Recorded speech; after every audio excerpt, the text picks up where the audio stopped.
Hello বন্ধুরা, good morning, welcome back to my channel Tutun ব্লগে। তোমার সবাইকে অনেক অনেক ভালোবাসা, অনেক অনেক স্বাগত জানিয়ে আজকে ব্লগটা স্টার্ট করছি। তোমরা সবাই কেমন আছো? আশা করি সবাই খুবই ভালো আছো, আমিও খুব ভালো আছি। দেখো, সকালবেলা ঘুম থেকে উঠে আমি টিফিন বানাবার ব্রেকফাস্ট বানাবার জন্য চলে এসেছি কিচেনে। আর যে ব্রেকফাস্টে আজকে আছে রুটি আর আলু ভাজা, আর হাজব্যান্ডের জন্য শসা আর পেঁয়াজ স্যালাডের জন্য দিচ্ছি। আর আজকে দুপুরের লাঞ্চ আমরা পরে বানাবো, কারণ মা হাজব্যান্ডের জন্য খাবার বা বাবার জন্য খাবার আজকে আমি বানাচ্ছি না, মা ওখান থেকে বানিয়ে দেবে। তো আমি জাস্ট সকালের জন্য ব্রেকফাস্টটাই বানিয়ে দিচ্ছি। তো চলো, সমস্ত কাজকর্ম সকালের কমপ্লিট করে ছেলে মেয়েকে স্কুল পাঠিয়ে দিই, তারপর বাকি কাজ শুরু করব। এই রুমের বেডশিটটা দেখো চেঞ্জ করে নিলাম, আর জানলাটা বন্ধ করে দিয়ে পর্দা লাগিয়ে দিলাম, কারণ এই রুমে আর শোয়া বসা হবে না। বেশিরভাগ রুম আমরা এখন টিভির রুমেতেই থাকি। তো এই রুমটা বাইরে থেকে এইখানটা এবার রোদ আসবে, জানলা থেকে খুব ভালো রোদ আসে। তো রোদ এসে এসে পুরো বিছানাটা পুরো গরম করে দেয়। তার জন্য একদম পুরো জানলা বন্ধ করে পর্দা লাগিয়ে পুরো প্যাকড আপ করে দিয়েছি। আর বেডশিটটা চেঞ্জ করে নিলাম, কারণ হচ্ছে নতুন বেডশিট পয়লা বৈশাখের দিন যেটা পেরেছিলাম, নতুন বলে জানি না নতুন নাকি না মার দেওয়া, তার জন্য শুধু ফোল্ড হয়ে যাচ্ছে। শুধু ফোল্ড সেরকম ময়লা হয়নি, থাকলে এখন এক সপ্তাহ রাখা যেত, কিন্তু শুধু ফোল্ড হয়ে যাচ্ছে। যার জন্য দেখতে ভালো লাগছে, চারদিকে এইদিকে গুজে এদিকে গুজে, তবুও আমি সেটাকে ঠিক করতে পারছি না। তার জন্য ওটাকে তুলে ফেলে দিলাম, কেচে দেবো এবার, ওটা হাতে কাচবো।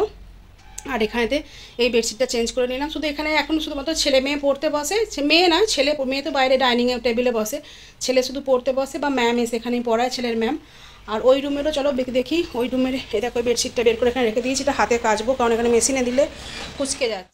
এই রুমেও দেখো এই যে বেডশিটটা পুরো চেঞ্জ করে নেবো। এই যে বেডশিট নিয়েছি, পুরোনো বেডশিট একটা। এই গরমের মধ্যে যত পুরোনো বেডশিট, যত নরম বেডশিট, তত শুতে আরাম পাওয়া যাচ্ছে। তো এই বেডশিটটা চেঞ্জ করে দেবো, কারণ এক সপ্তাহ প্রায় হয়ে গেল। এটাও দুটো বেডশিট একসঙ্গেই দিয়ে ইউজ করেছিলাম, শুরু করেছিলাম। ওই বেডরুমে যেদিন পেতেছিলাম, এখানেও সেদিনই পেতেছিলাম। তো ওইটা যেহেতু মুড়ে যাচ্ছে, জানি না, ওটা মনে হচ্ছে বেডশিটটা না পুরো পিওর সুইচ কটনের নয়, যেমন এইটা পুরো পিওর কটনের নয়, সুইচ কটন বলছি। এটা যেমন পুরো পিওর কটন দেখেই বোঝা যাচ্ছে এটা পিওর কটনের। তো ওইটা ওই জন্যই ফোল্ড হয়ে যাচ্ছে আমার মনে হচ্ছে। তো চলো জানলাগুলো আমি এখন খুলে দেবো। এই রুমেতে জানলাগুলো এখন খুলে দেবো, একটু পরে বন্ধ করবো, মোটামুটি 12টার পর বন্ধ করবো। আর ওই রুমেতে এখন থেকেই বন্ধ করে দিলাম দেখলে। তো চলো সব এখন নিচে নামিয়ে একদম ভালো করে সব বিছানা চাদরটা তুলে এইটাকে দিয়ে বিছানা পুরো পরিষ্কার করে ফেলি। আর বাইরে আজকে না সেরকম ওয়েদারটা খুব একটা রোদ নাই, মেঘ মতোই ওয়েদার হয়ে আছে, কেন জানি না। বাইরে কাপড় জামা এখন প্রচুর আছে, ওগুলো সব ফোল্ড করতে হবে, নিয়ে আসতে হবে, নিয়ে এসে ফোল্ড করতে হবে। চলো আগে বেডশিটটা করি, তারপর বাকি কাজ করব। আর কিচেনে তো যেতে হবে, কিচেনে এখনও যাইনি। কিচেনে সেই ব্রেকফাস্ট বানিয়ে বেরিয়ে এসেছি, ছেলে মেয়ে টিফিন রেডি করে, আর তারপর যাওয়ার সময় হয়নি। সবজি কাটাকাটি আছে, রান্নাবান্না আছে, আগে এইটা করে নিই, তারপর ওইগুলো করবো। চলো।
এই দেখো আমার বেডশিট চেঞ্জ করা হয়ে গেছে, পুরো একদম পরিষ্কার করে দিয়েছি। আর দেখতে কি সুন্দর লাগছে, নিট অ্যান্ড ক্লিন লাগছে একদম।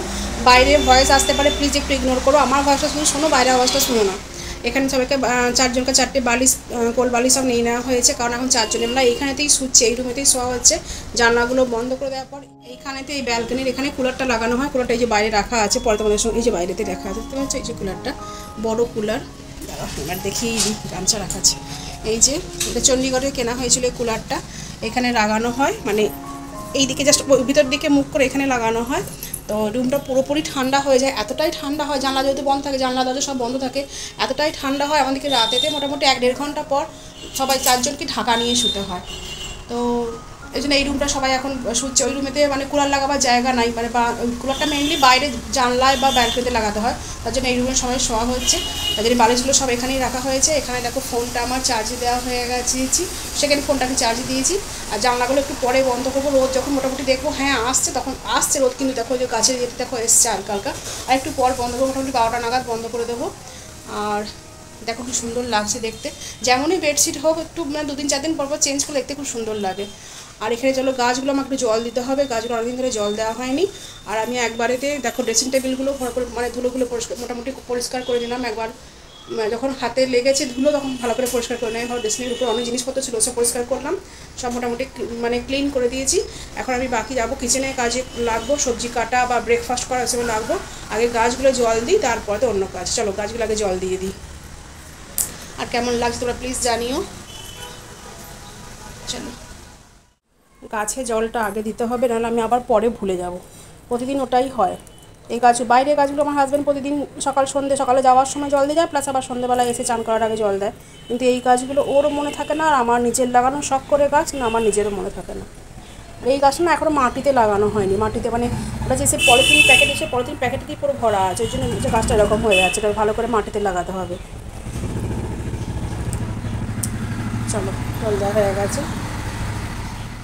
সবজি মোটামুটি কেটে নিয়েছি। আজকে রান্না হবে একদম সিম্পল রান্না, দুটো মাত্র মেনু করব। উচ্ছে, আলু, কুমড়ো আর পেঁয়াজ দিয়ে ভাজবো। আর এখানে রেখেছি বেগুন আর আলু, বেগুন দিয়ে আলু দিয়ে বড়ি দিয়ে, ফ্রিজে মাছ ছিল মাছটা বের করেছি, মাছ দিয়ে হবে ঝোল, মানে একদম পুরো কালো জিরে ফোড়ন দিয়ে পাতলা করে ঝোলটা করবো আর কি। টমেটো দেবো একটা গোটা, টমেটোটা বেশ লাল রঙটা বেশ সুন্দর আনবে। আর বড়িটা এখন প্যাকেটটা খুলবো, খুলে প্যাকেটে ঢুকিয়ে রাখবো, নতুন প্যাকেট এটা। আর এখানে মশলাটা আমার পেস্ট করাই আছে, এই যে মশলা পেস্ট করা আছে। তো চলো আমি আগে ব্রেকফাস্টটা করি, তারপর রান্না বসিয়ে দেবো।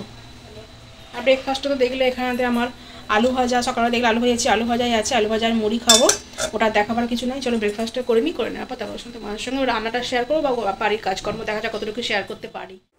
চলো এগুলো মাখিয়ে রেখে দিলাম, মোটামুটি আধ ঘন্টা 1 ঘন্টা পর ঘরের কাজকর্ম যখন হয়ে যাবে তারপরে কাছাকাছি করবো। চলো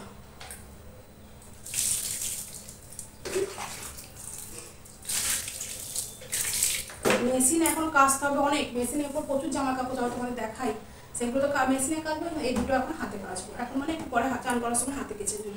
এই দেখো মেশিনে কত কাপড় জামা দেখো কাচতে হবে, সব ঝুলছে। তোমার দাদা ভাইয়ের আছে, আমার আছে, ছেলের আছে, মেয়ের আছে, সবাইকারই আছে এখানেতে। এগুলো সব কাচতে হবে, মেশিনে দেবো এগুলো। আর এই কাপড় জামা সব কালকে কেচে সব শুকিয়ে গেছে, এগুলো সব তুলবো, তারপরেতে অন্য কাজ। রান্না আমার কমপ্লিট হয়ে গেছে। দেখো এখানে আছে উচ্ছে কুমড়ো, দেখেছেন সকালে মানে কেটেছিলাম যে সবজিটা, উচ্ছে কুমড়ো পেঁয়াজ আলু সব দিয়ে ভাজা একটা। এটা একটুখানি মাছের তেল ছিল, ভেজেছিলাম মানে ভাজতে দিয়ে কড়াইয়ে, আর চলে গেছি অন্য কাজ করতে, সেগেছি কালো হয়ে গেছে, জানি না খাওয়া যাবে নাকি। এমনি মাছের তেল দিতে হয়, তার মধ্যে আবার কালো হয়ে গেছে পুড়ে। আর এখানে ওই বড়ি দিয়ে বেগুন দিয়ে আলু দিয়ে কালো জিরে ফোড়ন দিয়ে মাছের ঝোল পাতলা করে, বাস গরমেতে এই খাবার, আর কিছু নয়। টক দই আছে, ছেলেকে দিয়ে দেবো, আর আমাদের এইসব দিয়েই হয়ে যাবে। আর গ্যাস এখনও পরিষ্কার করা হয়নি, গ্যাসের অবস্থা খুবই খারাপ, পুরো একদম পরিষ্কার করতে হবে, সব এইসব নামিয়ে ইয়ে করে মুছতে হবে, মাজতে হবে, সব করতে হবে। এখানে বাসন সব পড়ে আছে, ছেলে মেয়ে স্কুল থেকে চলে এসেছে, ওদের টিফিন পড়ে আছে। ছেলে মেয়ে স্কুল থেকে চলে আসার কারণ হচ্ছে এখন ওদের ছুটি হয়ে যাচ্ছে 11:30টার সময়, মেয়ের 11:10 আর ছেলের 11:30টায়, তো সেই জন্য চলে এসেছে। এখন 12টা বাজছে। আর এখানে ভাত হয়ে গেছে, ভাত উপর দিয়ে দিয়েছি। চলো আমি এগুলো পরিষ্কার করে নিই, পরিষ্কার করে নেওয়ার পর আবার স্নান করবো, পুজো করবো, বাস। আর সেই কাপড় জামা সেম দুটো বেডশিট ভেজানো, সেগুলো কাচতে হবে। তো চলো বেডশিট দুটো কেচেছিলাম, মানে ভিজিয়েছিলাম, দেখলে এগুলো কাঁচা হয়ে গেছে, জাস্ট এই মতো শুকোতে দিলাম। আর এইটা না আমার এখনও সেই ডাউট হচ্ছে, এটা সুইস কটনই, কটন পিওর কটন না, হয় Swiss cotton, pure Swiss cotton, নাহলে কটন আর সুইস কটনে মিক্সে আছে। দেখো শুকোতে দিয়ে দিয়েছি।